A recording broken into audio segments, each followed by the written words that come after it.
I never used to lock my back door. It was one of those quiet neighborhoods in Oregon where people still brought pies to new neighbors and borrowed sugar, like it was the 1950s. Everyone knew each other. Everyone waved. Until Harold moved in. The first time I saw him, I was watering my roses. He appeared at the edge of the fence like a shadow that didn't belong. Just standing there, one foot on a side, the other inching across the property line like it didn't matter. He had a faded flannel shirt, dusty jeans, and eyes that stared too long. "Nice garden," he said. "Thanks," I replied politely, pretending not to notice the way his gaze lingered. Trying to keep the deer out. He nodded but didn't move. Just kept standing there. Watching. My stomach tightened, but I smiled like I didn't feel it. Like everything was fine. That's what we're taught, right? Be nice. Be polite. Don't make a scene. It wasn't until a week later that I noticed the roses. The stems were clipped. Clean, precise cuts, like someone had used shears. My shears were still hanging in the shed, untouched. I stood there, blinking at the stubs where my full blooms used to be, and felt my skin crawl. Who clipped someone else's flowers? I looked toward Harold's yard. He wasn't out there, but a new vase of roses stood proudly on his windowsill. Coincidence? Maybe. I told myself not to make assumptions. People could buy flowers. Still, I started locking the back door. Then the gate creaked open. It was around midnight. I'd fallen asleep on the couch with a movie humming in the background when I heard it, the unmistakable sound of metal scraping against metal, the slow moan of the wooden gate swinging on its hinges. My body stiffened. I muted the TV. Silence. Then footsteps. Soft, deliberate. Crossing the gravel path behind the house. I grabbed my phone and tiptoed to the kitchen window, barely lifting one blind. There was a figure in the backyard, moving slowly, pausing at my rose bushes. I couldn't see a face, just the shape of a man. Harold. It had to be. I didn't move. I barely breathed. The figure bent down, touched something, then slowly backed away and disappeared into the night. I didn't call the police. I didn't even move until the sun rose. What would I say? "Hi, my neighbor walked through my yard in the dark and touched a flower?" It sounded insane. But I knew what I saw. And the next morning, I knew it even more. There were muddy footprints on my back porch. I spent the day installing a motion light. That night, it blinked on at 1:12 a.m. I didn't go to the window this time. I just stared at the glowing clock and waited. The next morning, the porch was swept clean. The footprints were gone. But the smell of cigarette smoke clung to the air. I tried to be logical about it. Maybe he thought the line between our yards was fuzzy. Maybe he grew up in a small town where everyone shared space. Maybe this was just a man who didn't understand boundaries. But deep down, I knew better. He watched me. Not just in passing. He stared. He knew when I left for work. When I came back. When I walked the dog. Sometimes I'd glance toward his house and see the blinds shift ever so slightly, like he'd just ducked away from the window. I mentioned it casually to Denise, the woman 2 doors down. "Oh, Harold," she said. "Yeah, he's a little strange. Moved in a few months ago. Real quiet. Keeps to himself." "Has he ever been in your yard?" I asked. Denise chuckled. "Honey, my yard's a mess. He wouldn't be interested." That wasn't comforting. I started keeping a notebook, writing down dates, times, little things that didn't sit right. Just in case. I told myself it was probably nothing, that I was overreacting. But then came the package. It was sitting on my porch one evening when I came home. No postage, no return address, just my name written in big, childlike letters. Inside was a pair of gardening gloves. My gloves. The ones I'd lost 2 weeks earlier. There was no note. Just the gloves. And a single clipped rose. My heart thudded in my chest. Why would he return them like that? What was the message? I looked around. No one in sight. Just that eerie stillness that made the wind feel like it was holding its breath. I started locking all the windows. The next incident came on a Sunday. I was raking leaves when I noticed the gate again. Unlatched. Swinging slowly in the breeze. I knew I'd locked it. I always did. I walked over, pulled it shut, and turned the latch with trembling fingers. And then I saw it, carved into the wooden post, in rough, uneven letters. Hi. I stumbled back. My breath caught in my throat. He'd been inside the gate, carving that, watching me. That night, I didn't sleep. I sat in the living room with every light on and a kitchen knife in my lap, watching the backyard through the window. Waiting. At 2:06 a.m., the motion light flared. I didn't blink. The light held for a few seconds, then shut off. I couldn't take it anymore. The next day, I went to the police. I explained everything: the packages, the late-night visits, the footprints, the carved gate. They listened politely, jotted down notes, but I could feel it. That quiet judgment. The unspoken, "Are you sure you're not imagining things?" "He hasn't made any verbal threats?" the officer asked. No. "Has he entered the house?" No. "Then, unless there's proof of a crime." I nodded slowly. Right. "Of course." I walked out of the station feeling invisible. That night, I bought a camera. I set it up at the back window, pointing at the gate. I linked it to my phone. And I waited. For 4 nights, nothing happened. Then on the 5th night, at 3:18 a.m., I got a notification. Motion detected, backyard camera. I opened the app. There he was, Harold, standing in the backyard, barefoot again, just staring up at the house. Not moving. Not blinking. Just staring. He stayed for 4 minutes. Then he turned and walked away.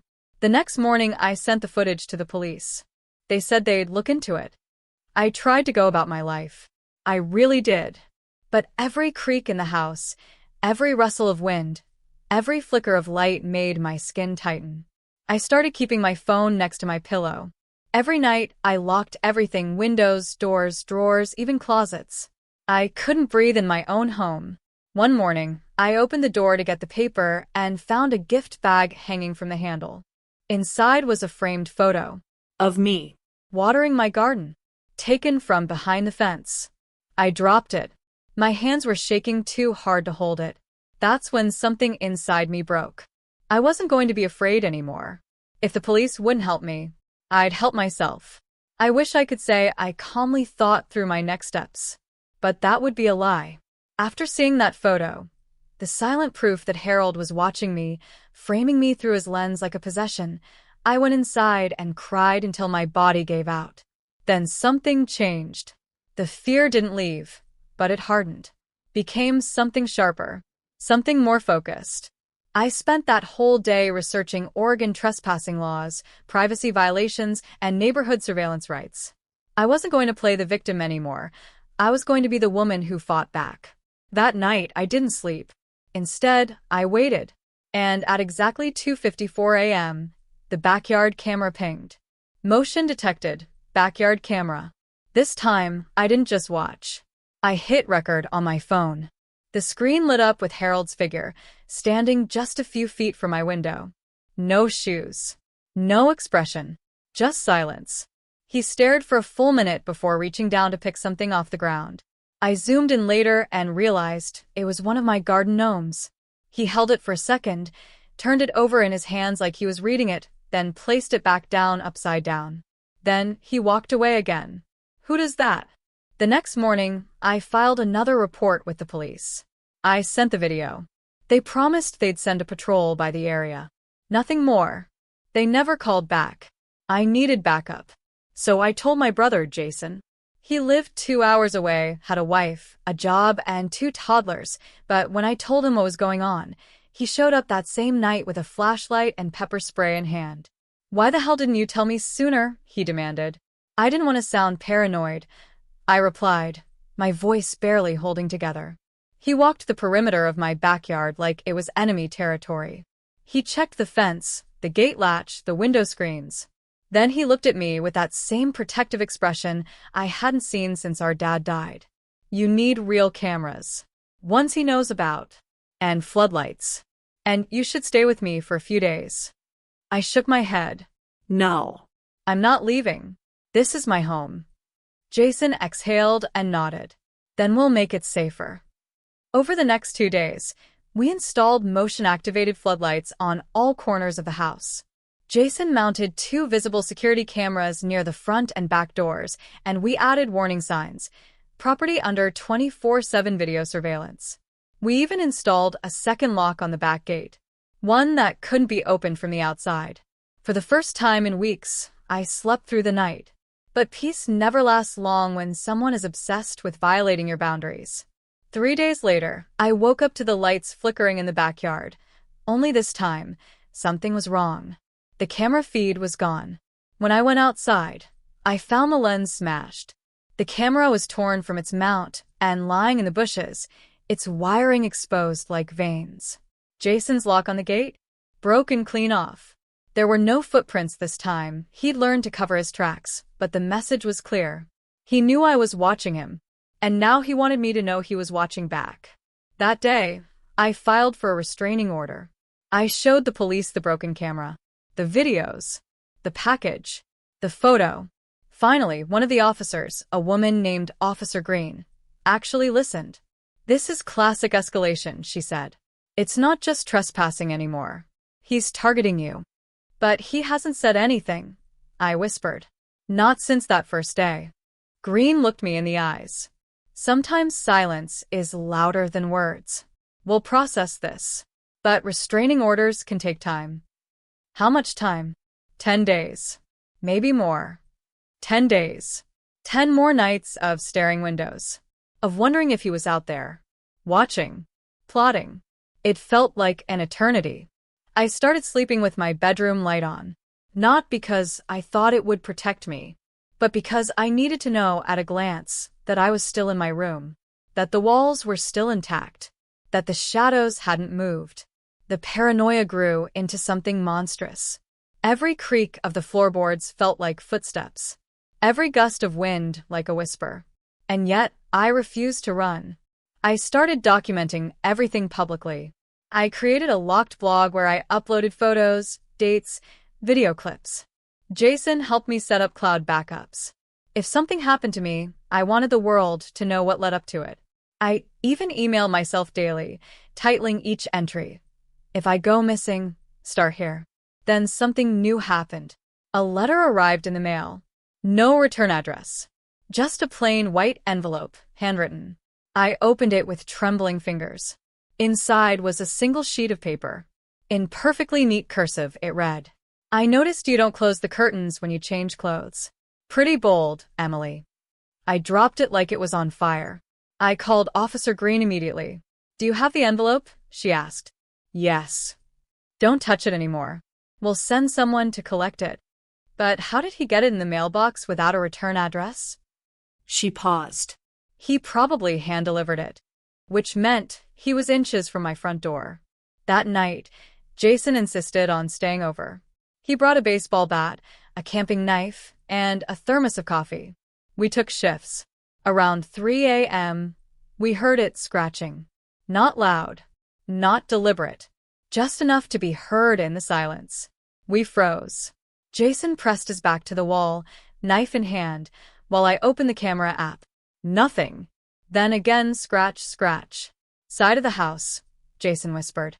We slipped through the hallway, hearts thudding like war drums. When we reached the kitchen, Jason pointed to the blinds. I nodded. He yanked them open. Nothing. Just the night. But in the morning, we found it. Scratched into the paint beside the side window were 4 tally marks. Like he was keeping count. I no longer felt safe anywhere. Even in daylight, I flinched at shadows. My coworkers noticed. My boss asked if I needed time off. I told her I couldn't afford to take time off. Truthfully, I was scared that if I left the house empty, he'd do something worse. Something final. So I stayed. Watched. Waited. I stopped answering the door. Stopped using my backyard. But one afternoon, while I was folding laundry, I noticed something strange. One of my bras, my favorite red lace one, was missing. I searched the entire house. Every drawer. Every basket. Gone. I hadn't even left the house that week. Which meant someone had been inside. I broke. Jason called a locksmith and had every lock on the house changed, doors, windows, even the garage. We installed a second deadbolt, a metal bar for the sliding door, and a smart lock with fingerprint access. The police expedited the restraining order. Finally, they served Harold the papers on a Wednesday morning. I watched from the window as 2 officers knocked on his door. He opened it slowly. Didn't resist. Didn't argue. He just smiled. That smile haunted me. Because it wasn't angry or scared. It was knowing. Like this was just part of his plan. I thought that would be the end. I thought maybe, just maybe, he'd back off now. And for 2 whole days, it seemed like he had. Until I got the second photo. This one was worse. Much worse. It was a photo of me sleeping. Taken through my bedroom window. From a low angle. My eyes were closed. My hand was near my mouth. The comforter twisted around me. Printed on the back, in that same cursive handwriting. Even angels are most beautiful when they're vulnerable. I dropped the photo. My hands were ice. Jason came over within the hour. His face drained of color. "We're calling the detective," he said. "We already have the restraining order. Then we get a lawyer. We push this up the chain." My voice trembled. "He was right outside my window, Jason, while I was sleeping." Jason stared at the floor for a long moment, then muttered, "Then it's time to give Harold a lesson in boundaries he won't forget." Jason meant what he said. He wasn't going to wait for the legal system anymore. He was ready to strike back. That night, we sat at the kitchen table, plotting every possibility. "Harold knows your routines," Jason said. "When you sleep, when you go to work, when you turn off your lights." "He studies me," I whispered. Then we flipped the script. We study him. So for the next week, we did exactly that. We installed a high-end wildlife camera in a fake rock across from his driveway, motion-activated, infrared, undetectable. Jason stayed parked down the block for hours at a time, taking notes on when Harold left and returned. We created a spreadsheet, timelines, patterns. And then came the break we didn't expect. One night around 2 a.m., the camera across from Harold's house picked up movement. Not just him leaving. Him returning. From a different direction. From behind my house. Jason zoomed in on the footage the next morning, his jaw tightening. He's got a path. Through the woods. Behind the fence line. That's how he's avoiding detection. He's walking through the trees? At night. Jason nodded. Which explains why you never see him on your regular cameras. He's coming in from the dark zone. A chill rippled through me. That strip of trees had always felt ominous, but now it felt like a tunnel straight into my nightmare. We called Officer Green again. She reviewed the footage, sighed, and said, "We're getting close to enough for an arrest. But he's smart, staying just within the line." "Can't you get a search warrant?" Jason asked. "Not without proof he's doing more than trespassing. No stolen property, no physical assault, no concrete threat." He sent a photo of her sleeping. Not time-stamped. Could claim it's photoshopped. No fingerprints on the back of the last one either. Jason slammed his hand down. "So we wait until he hurts her?" Green looked at me sadly. "Sometimes, the law moves slower than evil does." I felt like I was unraveling. Every moment alone was agony. Every window became a threat. Then one afternoon, I received an email. It was from an unfamiliar address, angelwatcher99@protonmail.com. No subject. No text. Just a video file titled, Sleeping_Beauty, MOV. I stared at it for nearly 5 minutes before opening it. The screen lit up. It was me. Again. This time, the video started outside my house. The camera walked slowly, methodically, around the side of the fence. Through the tall grass. Past the rosebush. And then it panned up to my window. My bedroom. Me. Lying there. The person behind the camera whispered something I couldn't quite make out. Then the screen went dark. I threw up. That was the moment something snapped in me. Not out of fear this time, but fury. I called Jason. I called Green. I even called the detective working the case. Whatever happens next, I told them. I want it on record. I'm not hiding anymore. Jason stayed at my house that entire weekend. And that's when everything changed. It was Sunday night. I had just gone to bed, and Jason was on the couch, pretending to watch TV. We'd rigged the motion camera system to alert both our phones if anything tripped the beam near the trees. 1:47 a.m. Jason's phone lit up. Motion detected, south fence line. We didn't panic this time. We moved quickly. Quietly. Jason slipped out the back door, baseball bat in hand. I stayed inside, phone ready, camera rolling. For a few minutes, nothing. Then movement. I saw him. On the back feed. Crouching low, trying to pass behind the shed. Jason moved in fast. There was a scuffle, rustling, a shout, and then a blur on the camera. By the time I reached the back door, Jason had him pinned to the ground. Harold. Sweaty. Eyes wild. And in his jacket pocket, a small digital camera. With over 200 images. Of me. Changing. Sleeping. Showering. Eating. He'd even managed to sneak into my garage once and taken a photo of my car's registration. Jason handed everything to the police when they arrived. They cuffed Harold right there in the backyard. And for the first time in months, I felt like I could breathe again. But then came the real shock. The police searched Harold's home 2 days later. And what they found was something none of us were prepared for. In the basement of his house, hidden behind a locked door, they discovered a small room. No windows. A twin mattress. A locked cabinet. A mini fridge. And dozens of printed photographs. Of me. Of my house. Of my old college apartment. Even of my high school graduation. The obsession had started years ago. And I'd had no idea. Officer Green met with me personally. He's been watching you since at least 2014, she said. We found newspaper clippings. Copies of your old driver's license. Even a sketchbook filled with drawings of you. I went numb. How did he even know me back then? Green looked grim. Do you remember an old classmate named Gregory Harlow? The name hit me like ice water. Gregory Harlow. A kid I barely remembered from senior year. Quiet. Strange. Wore the same hoodie every day. He changed his name legally in 2018, she continued. Gregory Harlow became Harold Lancaster.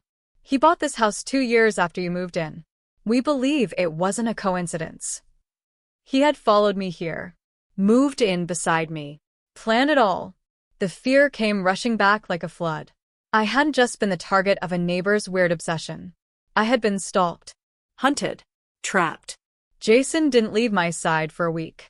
He helped install even more security, hired a lawyer, and got me into a trauma support group. I barely ate. Barely spoke. Because the real horror wasn't what Harold had done. It was that I hadn't seen it. I had lived beside him. Waved at him. Shared mailboxes and garden tips. And all the while, he had been building a prison around me. One I didn't even know I was in. The DA was confident. Harold was going to face serious charges. Stalking, breaking and entering, privacy violations, trespassing, harassment. He was denied bail. And yet, I still didn't feel safe. Because I knew, deep in my bones, that Harold hadn't shown me everything. That there was still more to uncover. And I was right. Because 2 days after the arrest, I got another letter. Hand-delivered. No envelope. No name. Just a single sentence, scrawled in red ink. You think this is over? That letter. Those 6 words shook me harder than the arrest itself. You think this is over? Jason was pacing the kitchen when I showed it to him. He's in jail. No visitors. No access to mail or anything outside. There's no way he delivered this. Then someone's doing it for him. Jason froze.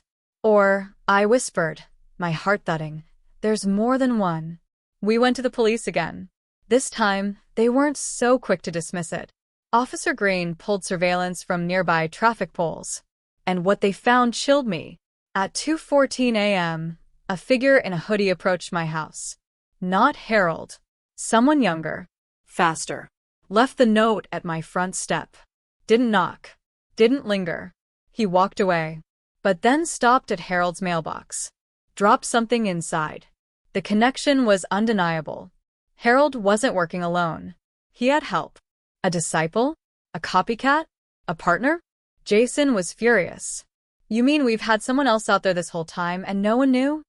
Green sighed. We're running facial recognition. It'll take time. But time is exactly what we don't have, I said. Because now the game had changed. Harold's obsession had multiplied. And now it wasn't just a neighbor gone rogue. It was a network, a plan. And I was still the target. I started staying at Jason's condo. His walls were thicker. His floor was higher. And for once, I could sleep without fearing shadows. But that peace didn't last long. One night, just after midnight, Jason got a ping on his phone. Motion detected. Hallway camera. He checked the feed. Nothing. Then, 13 minutes later, front door sensor activated. Again, no one there. We reviewed the footage carefully. A black shadow, barely visible, past the lens in a blur. Too quick to catch. But unmistakably real. Jason went pale. He followed us here. I looked around his safe, polished apartment and realized there was nowhere left to hide. The next morning, we made a decision. We were going to confront Harold. We didn't mean physically, of course. But I needed answers. Why me? Why this? Why couldn't he just leave me alone? We asked Green if a supervised visit would be possible. She advised against it. Said it wasn't worth the psychological damage. Stalkers want attention. That's their currency. But I needed closure. So we found another route. We hired a defense psychiatrist, someone who had access to Harold for a different evaluation. He agreed to help us gather intel. He spent 1 hour with Harold and recorded the conversation. What we heard on the tape changed everything. He doesn't call her by her name, the doctor told us. He calls her Evelyn. My heart stopped. That was my middle name. A name I hadn't used in over a decade. Did he say why? He said she chose it. That it's the name she whispered to him in the dream. Jason looked at me, confused. What dream? I asked. The doctor hesitated. Then he handed me a note Harold had written. In perfect cursive. She told me in 2013. She said, "Find me. Keep me safe. Don't let them take me again." I nearly dropped the paper. 2013. The year I had my car accident. The one where I was in a coma for 6 days. I sat down slowly, my hands trembling. I don't remember anything from that week, I said. Jason knelt in front of me. Are you saying you knew him? No. I've never met him. I swear I haven't. But somewhere deep inside me, a horrible thought bloomed. What if I had? For the next few days, I couldn't eat. Couldn't think. My dreams became chaotic, dark forests, faceless figures, a voice I didn't recognize calling my middle name. I started to feel like maybe I had reached out to someone somehow back then. Maybe when I was unconscious. But even if by some freak accident he'd latched onto a fragment of that coma, it didn't justify what he did. It didn't explain the cameras, or the photos, or the room in his basement. Then Jason found something. He was going through the digital files retrieved from Harold's camera and discovered a folder labeled Backups hidden deep in the metadata. Inside, emails, letters, Drafts. written from Harold. To me. Every single day. For years. Letters where he documented my movements. Recounted our conversations. Told me what I meant by a passing smile. How he could read my thoughts through the window. He wrote about Jason too. About how he was corrupting me. How he would remove him when the time was right. And at the very end, a file labeled Final Plan. Jason opened it first.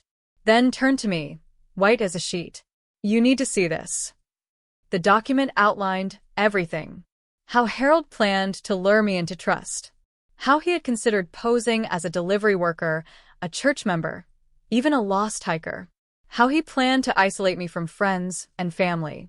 And when that didn't work, he wrote about drugs, tranquilizers, fake medical bags, even renting a van. The file ended with a chilling sentence. She'll come willingly. If not, I'll take her anyway.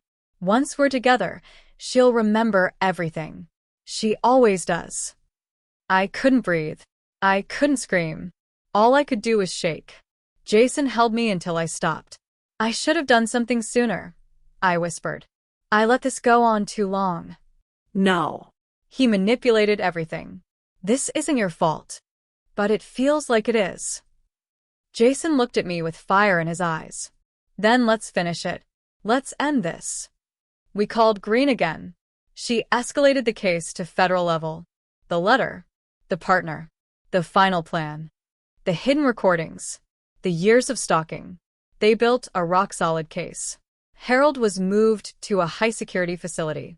And the second figure, the hooded visitor, was identified. A college student, psychology major, had met Harold on an online forum for shared dreaming and past life partners. They'd built an entire fantasy around me. I was the lost wife, the chosen one. And now, both of them were behind bars. But it wasn't over, because even though the danger had passed, the wound remained. I couldn't unsee the footage, couldn't unfeel the fear. Every time the wind rattled a window, I jumped. Every time I heard footsteps behind me, I froze. But worst of all was the guilt. Not that I had invited this, but that I hadn't seen it coming, and that somehow Harold truly believed I was his. Like I owed him something. Like I was a promise broken in a dream. The final confrontation didn't come in person. It came in the form of a letter. A real one. Sent through legal channels. Approved by the court. I was allowed to read it if I chose to. Jason begged me not to, but I had to. It was 2 pages long, filled with erratic handwriting, bizarre confessions, declarations of love, rage, betrayal. But one line near the bottom made me pause. You were mine before you were born. I dropped the paper and stepped away, because in that moment I realized He never wanted me. He wanted an idea. a fantasy. A story he wrote in his own twisted head. And I was never going to let him write it again. It's been 8 months since Harold was transferred to federal custody. 8 months since the shadow disappeared from my hallway. Since I could finally sleep a full night without waking up in a sweat. But even now, sometimes, the silence feels too quiet. Like something's holding its breath. Waiting. Watching. Jason and I moved into a new house. Far from the city. Far from the street where it all began. It's a 2-story home surrounded by trees, no neighbors in sight, and a driveway that curves so sharply no one can reach the house without being seen. We installed a full security system. Not just cameras. Panic buttons. Motion detectors. Gun license. I hated having to become this version of myself. But I loved being alive more. Therapy helped. A lot. My therapist, Dr. Natalie Rhodes, was the first person who didn't tell me to just move on. She understood what it felt like to be watched, to be turned into someone else's story against your will, to be erased and rewritten in someone else's fantasy. Week by week, we peeled back the damage. Not just from Harold, but from me, from the pieces I'd buried for years. I told her about the accident in 2013, the coma, the strange dreams, and the one name I kept hearing in the dark, Evelyn. She asked me something I never expected. What if Evelyn isn't someone you were? I frowned. Then who? She smiled softly. Maybe Evelyn is who you're becoming. The you that was always meant to rise from this. That thought sat with me. Heavy. Warm. Real. I'd been trying so hard to reclaim Nicole. To stitch her back together. But maybe Nicole was never meant to return. Maybe I was Evelyn now. The woman who survived. The woman who saw the monster and fought back. Jason and I started talking about marriage again. We took our time, of course. But it felt right now. I wasn't marrying him as a way to escape. I was choosing him with both eyes open. We planned a quiet ceremony. Small. Safe. Just us, the mountains, and 2 close friends. The night before the wedding, I stood alone on the porch, staring at the stars. And I thought of Harold. Not with fear, but with sorrow. Because in his eyes, I was never a person. Only a dream. And he never saw the real me, not once. But dreams fade. And people? We heal. Then, 2 weeks after the wedding, it happened. I got a message. An encrypted email. No sender. Just a link. Jason begged me not to open it. But I did. It was a video. Blurry. Static at first. Then it focused on a figure in a prison uniform. Harold. He was sitting in what looked like an interrogation room. No sound. Just him staring into the camera. Mouthing something. Over and over. No anger. No rage. Just obsession. I called the FBI the moment the video ended. They said they had no record of such footage being released. They were investigating. But it wasn't the content that haunted me. It was the mouth movements. I replayed it a dozen times. Paused it. Read his lips. And slowly, the words formed. She is still mine. I vomited into the sink. Jason rushed in and grabbed my shoulders. Nicole, it's over. He's in prison. He can't reach you. But someone filmed that. Someone got it to me. Then let the agents handle it. I nodded, but the truth was, I couldn't stop shaking. Because I realized something horrifying. It never ends. Stalkers don't need proximity. They just need belief. And Harold believed, fervently, that I belonged to him. His prison wasn't steel bars. It was delusion. And from within it, he'd built a temple. To me. I started therapy again. This time with a trauma specialist. We worked on how to live with the echo of Harold without letting it become my narrator. We created rituals. Fire ceremonies. Shredding letters. Screaming into pillows. Dancing barefoot in the woods until I could feel my own pulse again. Until I could reclaim my name from his mouth. Months passed. Spring came. Then summer. One day, Jason and I were hiking through the canyon behind our property, and we stumbled on a strange rock formation. 3 stones, stacked in perfect balance. Jason chuckled. Probably kids. Or hikers.